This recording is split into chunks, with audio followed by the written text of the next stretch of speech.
Hola, ¿qué tal? Hoy es 8 de mayo de 2020 y estoy analizando varias notas que salieron en algunos periódicos internacionales.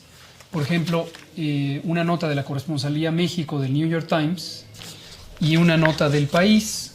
Asimismo, el Washington Post y el Wall Street Journal sacaron unas notas muy parecidas donde se enfocan en la idea de que la cantidad de muertes de personas que padecen COVID en México pudiera ser más grande de la que hasta el momento se ha identificado.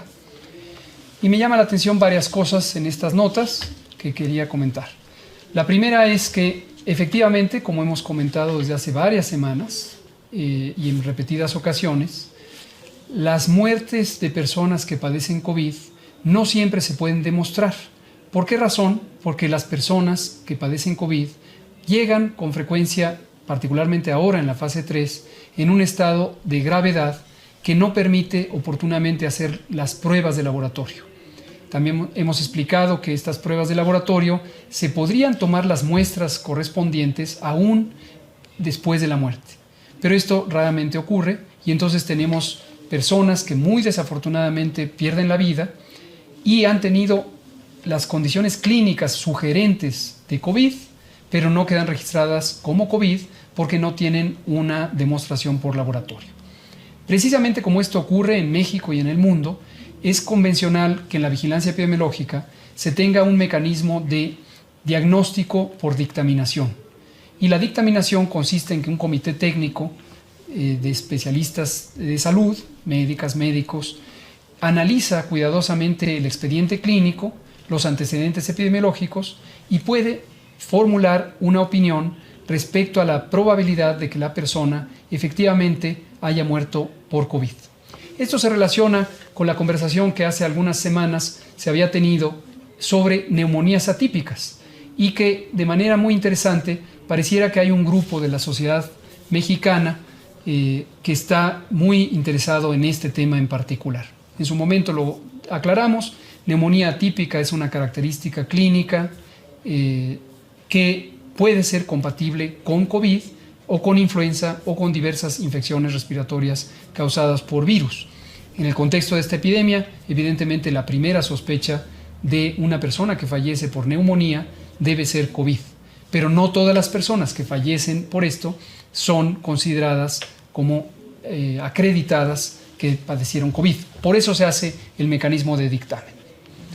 Ahora también quiero comentar algo que me llama la atención, de que particularmente hoy, 8 de mayo, fecha en la que hemos anunciado que de acuerdo con las modelaciones matemáticas esperábamos tener el momento acme, el pico de la epidemia en la Ciudad de México, aparecieran de manera casi sincrónica estas 4 notas, seguidas de una amplia difusión por varios protagonistas de las redes sociales, la mayoría de ellos, los más activos, individuos ligados a administraciones anteriores, a los negocios de la industria farmacéutica y de los insumos, en general de la industria de la salud, y unos cuantos también con aspiraciones políticas que ya empiezan a cobrar notoriedad.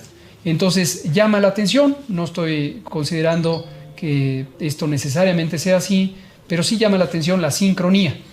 Estas notas también, en particular la de New York Times, pareciera encontrar una discrepancia entre la información que produce el gobierno de la Ciudad de México y lo que tiene integrado a nivel nacional el gobierno federal.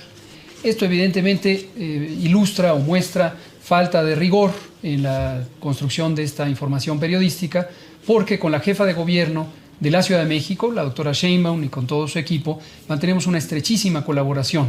Además de que las autoridades sanitarias de los 32 estados del país son quienes generan la información.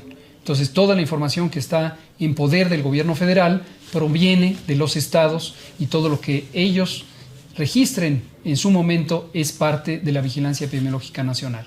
Hemos conversado sobre esto, la discrepancia que pareciera querer encontrar esta nota estriba en la documentación precisamente de los casos de personas que fallecen con las características clínicas de COVID, pero no han sido confirmadas. Y como nosotros hemos venido anunciando todas las tardes los casos confirmados y hemos explicado varias veces que aún falta los casos que son diagnosticados o serán diagnosticados por dictaminación.